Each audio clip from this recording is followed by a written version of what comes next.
What is up, YouTube? Justin here, back with another Dev Diary update for Holy Fury. As you notice, I am late by probably by the time you get this a couple days. I don't expect it to get out today. Doing this right after the stream, so I'm already warmed up and ready to go. And I have already looked at this one a couple times now, just to make sure I understood what's going on. The gist of it is, they've taken the Shattered World mod and made it official. That's a very, very cut and dry, crude way of putting it, but basically what they've done is they've given you another way to play the game. So the first thing they've done is they have done essentially the Shattered World. We're going to start with the Shattered World one first. I think they even have it here, right? Yeah, Shattered World. They even have it right there named.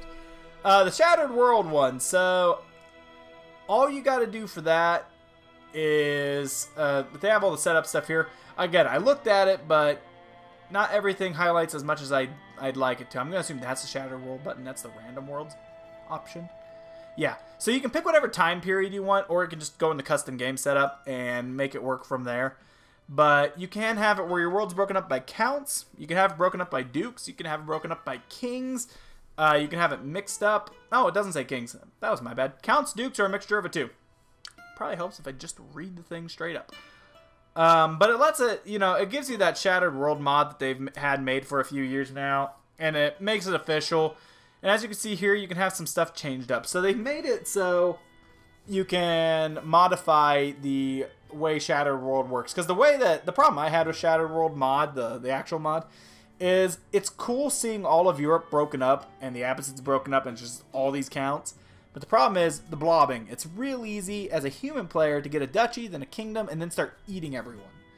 So to fix that, they've actually made it here where you can have some great conquerors. They actually recommend using some great conquerors. You can have, this one says up to 4 here. You can have like 8 or 12, I think, great conquerors that come through, and they form new empires, basically, that you get to deal with. And then you can see here, you can add how many female rulers there are, how many people are married, what the age span is, things like that. So they give you some options. Oh, that consolidation Castle's Bailout. So the thing about that is it's basically your border dispute, only it lets you, if you formed a kingdom, lets you consolidate and create the kingdom, basically. It lets you take all the different titles in there. From what I've gathered, it's basically the border dispute, only, you know, before border disputes are allowed. So as it says here, limited to 25 years. After 25 years, the consolidation Castle's Belly changes over to border dispute Castle's Belly.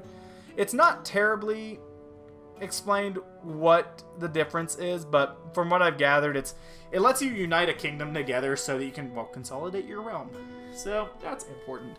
Also, with the Shattered World, yeah, the bloodlines play effect. So those great conquerors can have bloodlines that can get, you know, leaked into the gene pool, and those can start affecting your games as well. So depending on what conquerors you have and what they do, you know, different things can happen. Which this one is the World Burner of Man. So the Isle of Man is actually going to go conquer everyone. The other one, this is the one they seem more proud of, and there's some negative stuff in the comments down below about this. But I think the random world idea is actually genius, because how many times have you played and you're just kind of like, I'm bored of playing in France because France is freaking Catholic all the time, or playing in the Middle East and it's always some empire blob that's in there. You don't necessarily want to shatter the world, but you kind of just want to change things up. So what Random World does, it gives you a new flavor for the game. It takes, and it randomizes everything. So first off, it randomizes everything. It randomizes the jure territories, it randomizes kingdoms, empires, names, cultures, religions, and I mean completely randomizes them. Now what you can see here is that they have, you know, max number of counties, so how many people start as counties, and max number of everything that your randomizer can do. You can tell it to have an HRE and a Byzantine. You can do that. If you want a couple stable base empires that you're used to crushing, you can put these here, but they're not going to be in their normal locations from what I've gathered. And then, yeah, everything else can be random right here. So that, I think, is pretty cool. But with the new religious system, you know, where the religions are basically customized, it gives you more. Also, if you look at the place here, you can see all these things. There's some cooler ones down there, but basically, your religions can be completely random. You won't have plain old Catholic. You can have, yeah, this religion right here that, you know, whatever it does, with whatever symbol you want. There is so many symbols that can be influenced into the game. I will show you that later. There's actually a whole bar of those things. But essentially, they want you to be absolutely sure that, yes, this thing can be completely and utterly randomized. In fact, you might have Catholic, but they're not Catholic. They're human sacrificing, like, goat worshippers or something.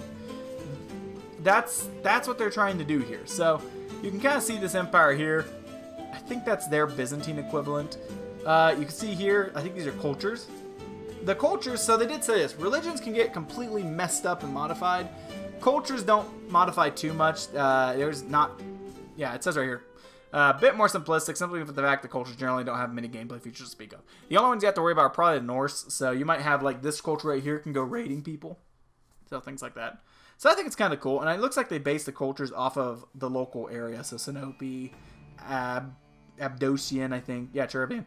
So, it looks like they based it off of that. And then, let's see what this is. This is, I believe, kingdoms. Yeah, so, I think this is like a full king map. And I don't remember these mountain ranges, but I'm sure they're there, and I just didn't notice. But notice the kings that are here. I think these are de jure kingdoms in a randomized game. Yeah, there it is. So they tried to make it so the randomization actually makes decent boundaries. It does, like, as it cut up the boundaries and stuff. But it tried to make it where, like, this island doesn't belong to the de jure kingdom of, like, southern France. Or a territory over here belongs to this. Or even that it's, like, spider-webbed in through here. Notice it's kind of... actually cut out. I think it probably has to do with duchies and stuff. It makes duchies and then makes kingdoms off those duchies. It looks like they put a lot of work into this. I'm really happy they've actually done this. And I see it being interesting, especially after you play vanilla a couple more times with the new Africa stuff. This lets you break the game up and make a new world. So, one thing, oh yeah, it randomizes the governments too. So, notice the French and Spanish nomads. The Merchant Republic of Georgia, I'm going to call it. The Ikta government of the North. You got things like that. You have feudal territories all out through here. Like, it can your game can be basically anything now. Yeah, I'm sure there's a mod for Random World too, but I'm glad they've actually made it an actual thing in the game. This empire, apparently, so I think this is like their HRE empire, they said, or their Byzantine of this world. I think they actually call it the HRE of this world. I don't see it anywhere here. But what was special about this one? I don't remember. There's something really special about this empire where it doesn't have an actual monarch. It's like a revolving title that just kind of gets passed around. I think it's elective or something. Anyway, so yeah, they have a bunch of cool things like that. And it looks like you can make it however you want. Like this one, they said it keeps it basically historical. Other than, you know, certain things like, I think France is still nomadic here just because. And yeah, well, this gives you basically the idea that you need, that you can randomize it and make it whatever. Yeah, look, the Deltan Empire. There's a big Byzantine-style empire in Africa. Another one they gave was like the Bon religion could be up in like northern Scandinavia and just come out and cause problems. So things like that. It's pretty cool. There's the religion for those guys.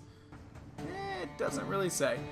Yeah, so go in and check this dev diary yourself. It's actually pretty hefty, but... It's hefty, but it's simple. Oh, look. Meme Lord. Changing O there, and this is the Empire of the Meme Lords. There you go. Anyway, so I'm going to wrap it up there. Oh, yeah, big fat empire there. But look, it gives you options. It's kind of great. I'm looking forward to doing this for some playthroughs, frankly. So expect this on the channel, because I think it's going to be a good old time. Then, yeah, just some examples here. I clicked on those. It's not really that great. Let's check the religion spread real quick, just to look at it. Oh! So there's your religions. Okay, well, that was actually more interesting than I thought it'd be. There's a little dirty religion down there, poor guys. Oh, look, it's the new Catholics. I hope you can break this up more. I would rather have 100 religions, have them pox throughout and see which ones get big. But anyway, that's a thing. The last thing I already said I wanted to show this, so I'm going to scroll through the comments here because I don't remember where it's at. But there is... Explain some stuff here. Yeah, there will still be heresies, by the way. Heresies still exist in all these religions and things like that. They make new religious groups with new heresies to pop off of them. The game's trying to... I think they're trying to make this Crusader Kings 3 at this point. I wouldn't be surprised if they just flip the name on it. There they are. Bam. There's all your religious icons you can have. Not including the ones that are already in the game. So, yeah. There's your religions. Any of these can be there. Any of them. It's great. I actually really like this. So, hopefully you guys like it as well. Leave your comments down below, obviously. Just, you know, what you do like, what you don't like. Ignore the fact that there is a mod that already does the Shattered World part. Yes, we all know there's a mod for that. It's official now, so there's that. So anyway, I will wrap this one up here. Next week, I'm going to try to get the other one out a little earlier. I don't like actually being 3 or 4 days late to the party about the Dev Diaries, but no promises. Most of it has to do with work, just being kind of crazy. Heck, even today, I have a whole week off, and I was in work today for 5 hours, and I worked all throughout the weekend, even though I had the whole weekend off. So that tells you anything. Anyway, I will see you guys on the next video. Bye-bye.